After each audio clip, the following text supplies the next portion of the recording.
Thank you so much for the invite to be here today. Like so many of the speakers, I used to get heckled when I first talked about emotion in front of a room of built environment professionals, so I'm hoping that won't happen today. But there is a movement, and I think it's really nice to be able to be in a room of people that want to be part of that. So what I'm hoping to do today is just one thing, a really simple thing, which is to convince you, or at least open a conversation about the importance of attachment, and that means emotional attachments to particular kinds of places.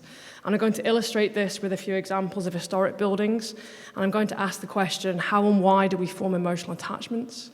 What's the impact of that for people and place and economy? And what can we do to try and embed this within our decision-making processes? And before I get into all of that, I just thought I'd share a very human story myself that I sat as a PhD student a number of years ago, and I won't share with you how many it is. And I just thought I was asking a very simple question. Why do we retain or demolish historic buildings? So I went through this whole gamut of land ownership, of governance, of legislation, and all this sort of stuff. And then I just stood back after I'd written it and said, I've missed something huge. I've missed something really important in all of this. And as soon as I saw it, it screamed at me everywhere I went. And it was the deep connection that people have with their places, whether you're a person on the street or even some of the built environment professionals that I was working with at that time. And I thought, I want to know more about this. And that's how you've ended up listening to me today talk about emotion. And so I was really, really pleased to come across Thomas's podcast to start with, and then the book. And the words in all of the book that really stuck with me the most was this word nourish, or nourished. And to me, I wanted to kind of break that down and say, well, how does my work kind of interact with this concept of nourishment? We've heard a lot about the brain and the body, and I think what I'm talking about here is how we nourish the soul, another word that's been used an awful lot today. And so my way into this really was to think through that concept of attachment.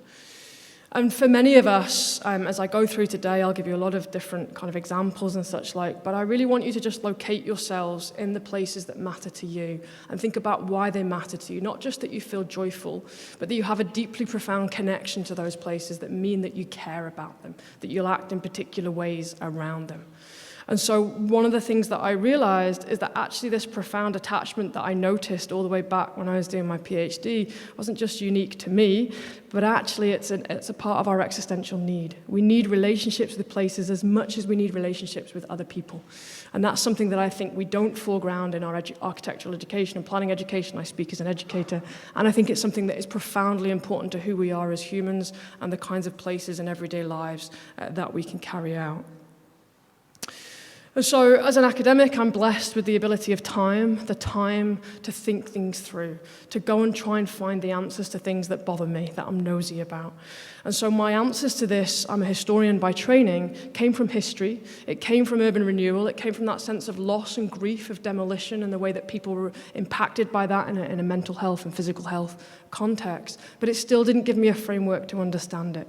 And so I turned, like everybody else today in this session, I turned to kind of psychology, or particularly environmental psychology, and also humanistic geography. And here there's 50, 60 years worth of evidence and understanding around how people make connections to place through place attachment. So essentially all that I'm talking about today is that emotional bond that exists between you and those places that I hope you're all thinking about now, the places that you really care about, not just that you like, but that you really care about, and you would actively miss them and suffer their loss if they were to disappear. But it goes beyond theory. As I said, I used to stand up and get heckled. It might have been the way I delivered it back as a nervous PhD student. Hopefully I'm getting better. But it goes beyond theory now, and it's actually something that I think post-COVID, we've all realized those special relationships that we have, those places, that the way that they nourish us in terms of the attachments that we have, and we revisit them because they give us something. And so what I'm seeing increasingly now, not just with Thomas's work, but in other sections of policy work, is this sense that we need to move it into practice. And we need to move it into practice at the moment just through rhetoric. But to me, that's kind of not enough. And I think what this shows us is that built environment professionals also realize that we're missing something. Again, I'm not unique here. There is a universalism to this, that this stuff matters to us, and that we need to get hold of it in a much more robust way. So my way of approaching that, again, was to ask if it was just nice words. Does it go beyond the kinds of things that we're reading in the press? Or is there something about this existential need that plays out in our everyday lives in particular ways? How can I get hold of this? So my job, as Abigail said, I'm the program director of a large-scale program, a 6-year program across the UK, to build an evidence base for what we call people-centered, although Thomas calls it Humanise, it's the same kind of idea, this people-centered approach to place. And so one of the things we're launching in November is an evidence review of the socioeconomic outcomes that are possible when you embed people-centered approaches to particular kinds of places. And by that I mean you work with attachment throughout the development cycle, that you think about this not just in the conception, but also the delivery and the evaluation. And so what you can see on the slide there are a range of different kinds of outcomes and benefits for people in terms of their mental and physical well-being, for the place itself in terms of the economy and GDP and productivity, but also in terms of the way that people get involved themselves as agents of change, as we've talked about today, in terms of stewardship and protective behaviour, of wanting to make sure that these places remain and can be sustained, and their attachments can be sustained over time.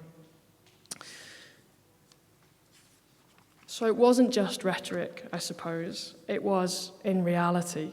And so I designed a while ago a research project that lasted for 4 years with a number of partners from Montague Evans, Save Britain's Heritage, and Historic Environment Scotland. And I worked with residents and with built environment professionals across the sector, from campaigners through to developers to the construction to crafts and tradespeople as well, to try and understand how and why we form these attachments, and then really to think about, if we know how we do this, can we better embed it within our decision-making processes? And so what I'm going to share with you now are just some of the findings of this. These don't come in mathematical models. What I'm going to give you are words and stories. So these are, in a sense, my job was to create a space for hundreds of people to come and tell me their stories about their places and why it mattered. And the harder part of the job was to then find recurring patterns in the hundreds and thousands of words of stories that people told me, from capital cities of London and Edinburgh to provincial cities across the UK to small places and small towns within Scotland. And my job is to find those patterns, and what you're going to hear today are what those patterns are. So it's very visual, it's very in situ, it's walking around places, it's listening to people tell their stories about why places matter to them.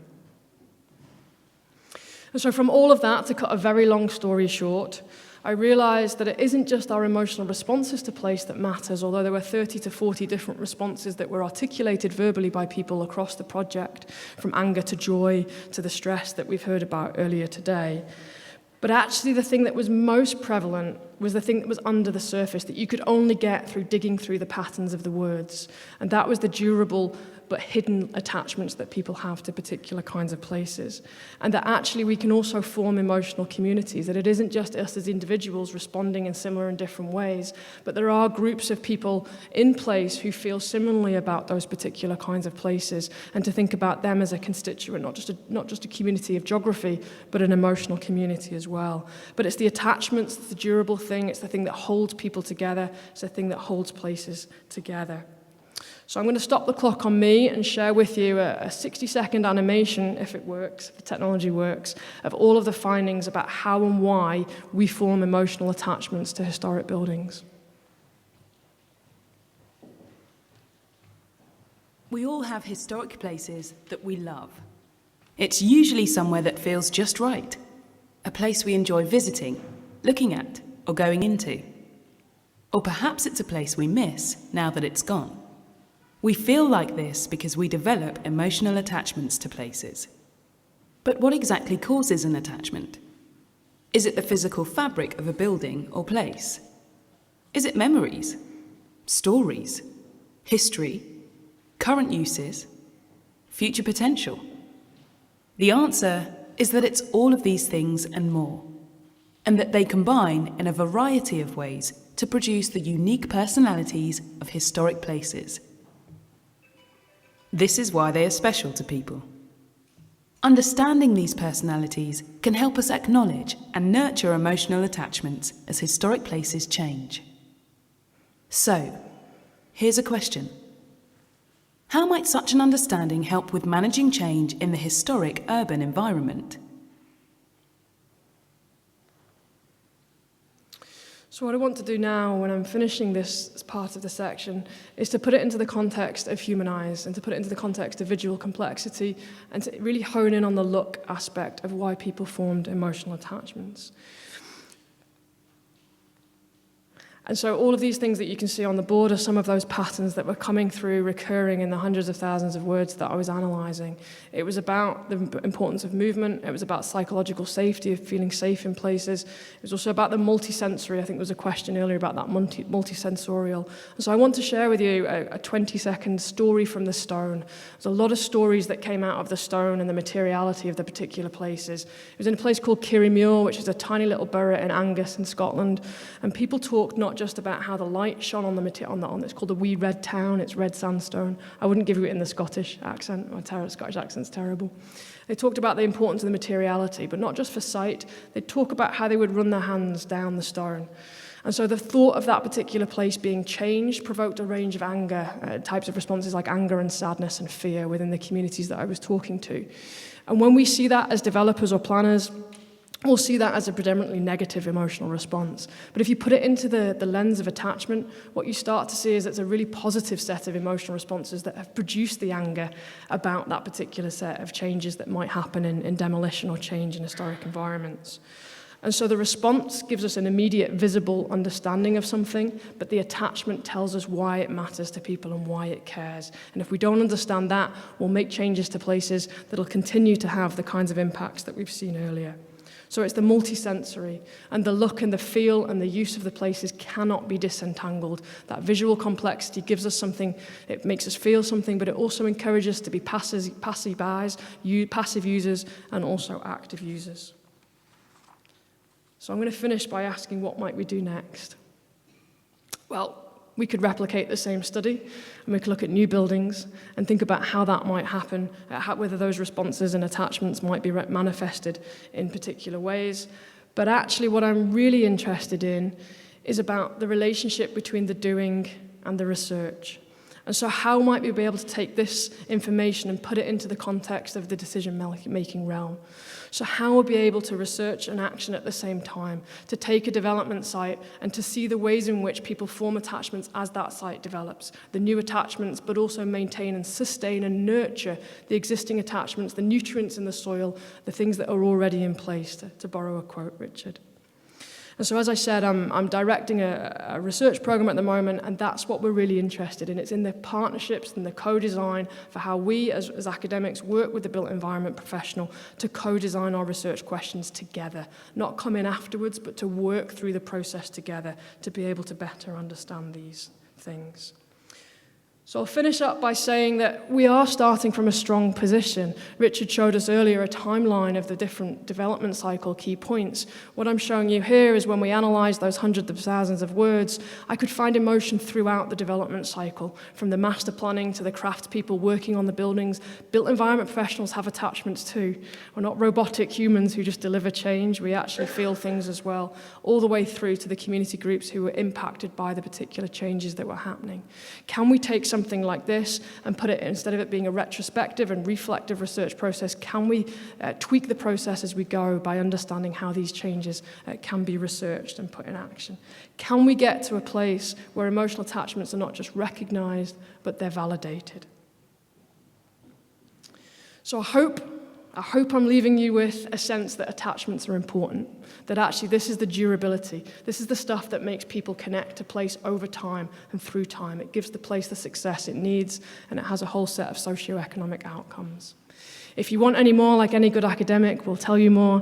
There's a book on the top left, which is about the methods. If you want to know more about how you might get hold of this information methodologically, there's a whole book there with case studies from around the world where we talk through that. There's a very short report that encapsulates all of that project research. There's the evidence review about the outcomes coming in November, and Cambridge University Press have commissioned my book, which kind of gives you this with all of those stories in, and hopefully that'll be out at the turn of the year. So thank you very much for your time and attention.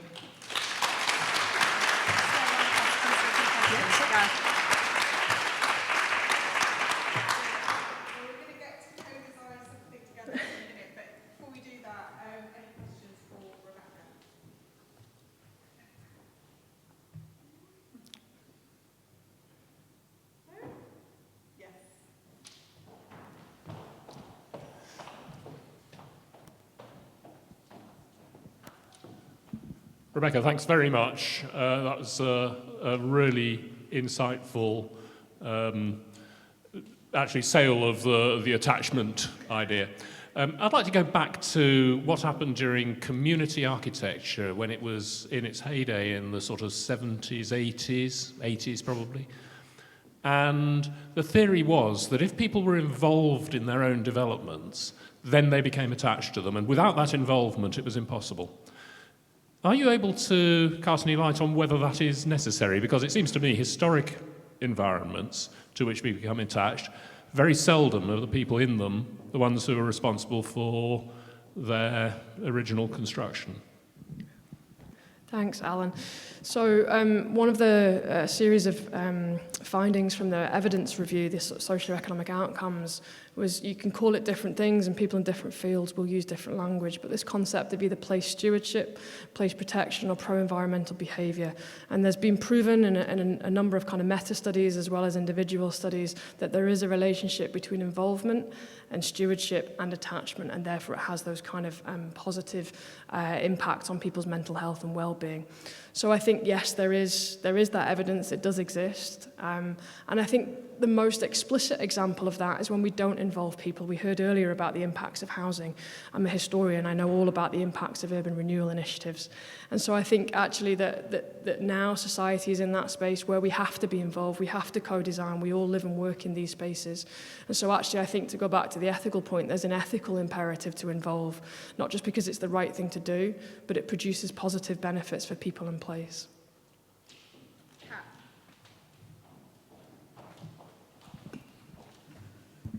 Thanks.